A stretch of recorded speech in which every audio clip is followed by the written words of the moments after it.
we've worked on, several stories where we saw how the government was also very, very bothered. School-going children returning from schools were chased and killed. So this debate started, that should strays be neutered and sent away from so-called civilization, or the animal lovers saying that, look, the civic bodies are not doing enough. I think, and it's my personal belief, and please weigh in on this, I think civic bodies really need to be more vigilant. It's not enough to keep a numbers game. They need to do what is really the need of the hour and see that there is enough sterilization and there is enough cognizance of the fact if some dogs have actually turned rabid. So essentially, the society is divided at this point in time. You've got pet lovers, animal lovers, who want to become this voice for the voiceless. And on the other hand, you've got people who've lost their own children. So, on the Libra scale and on the spectrum, where do you place yourself becomes the biggest question. I think personally, not just the municipal bodies, not just the local bodies, the resident welfare associations, our good Samaritans that you were talking about who step out, take out time and feed these stray dogs. I think it falls on everybody. The onus falls on everybody. All of us need to do a little bit more, because I'll tell you what, the dogs can't do it themselves. They can't Kabir, speak. all of us meaning, yes, sure, there has to be kind of, a partnership between civic authorities, citizens, RWA, so on and so forth.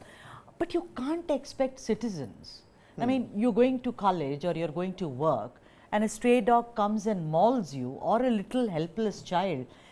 You have to place the onus somewhere. You can't possibly say that, of course, the onus is also on you and me. But where are the civic authorities? You tell the Delhi government, Kabir, they always go on a guilt trip. No, absolutely. You were right, pointing that out in your introduction as well. I was listening to it, that, the civic bodies, the local bodies, they need to be held accountable. Of course, that's why they're elected. That's why they're there. It's part of their job to make sure that, we're not cruel towards animals, but at the same time, the population doesn't become a problem for people who are residing in those, in that particular vicinity. So the onus, of course, officially falls on this, the local bodies, the civic authorities, but as people also, good Samaritans who step out, people who are pet lovers, they also need to step up their game just a little bit. I've seen visuals and videos, of little kids who are entering the elevators. And these are CCTVs inside lifts. And you've got a pet owner who has the dog by the leash inside that small 4x4 cubicle. And, the dog suddenly goes and, prances upon the little kid. Bites, nibbles. How heavy was that bite? How hard was it? Did the young boy catch rabies or not? That's a totally different thing. In the visual, you can see how the pet owner is unable to control their own dog. So that becomes, then the pet owner has to, come out and really pull up their socks and really take care of their pet as well. So care, nurturing, so many factors to it, Sudha. Kabir, I've also seen on the streets, when you have, I have seen it, I don't know about you, that pet owners with their pets are very wary of strays. It's like, don't go near them. They are pulling their, pets away and saying, nay, don't go near that. So there seems to be a war of not only territory, but also of pedigree, Kabir, which is going on. Absolutely. So let's say I'm this good Samaritan that's stepping out every day at 9 p.m. after my work to go feed dogs. I put down, the thali or the vessel in whatever I've kept the food. A bunch of dogs come and, they surround me, they start eating the food. I do that every day for a month, for 2 months, for 3 months. Now that dog knows that I am this person who's going to give them this food at this very fixed spot. So the next time somebody else comes in, they chase that particular person. Next time some other dog comes in, they start chasing that dog, because that's how dogs function, getting territorial and using their nose for pretty much everything. That's who they are. So we need to understand dogs a little bit, and the local authorities need to understand the sensitivity around how the society is divided on this particular issue. And the recent rules have also come out. RW is supposed to step up their game. They're supposed to find fixed locations, fixed spots, fixed timings if you want to step out and feed these dogs. And underfeeding versus overfeeding, that's also another debate when we're talking about this management versus menace debate. Right, and we have a guest joining us, Ashina Savarkar, who's an animal rights activist, is now joining it. Ashina, welcome to the show.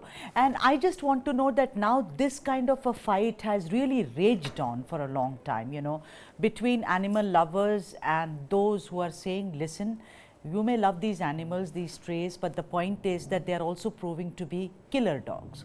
I've been reading a lot of reports and, also discussing with my colleague Kabir here.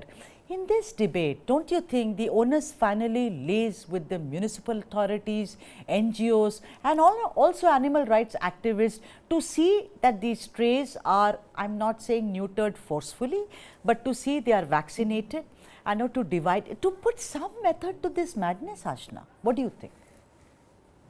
Absolutely. What I find right now, the main cause of all these, menace of the stray dogs is the one and only solution for this is sterilization of the dogs.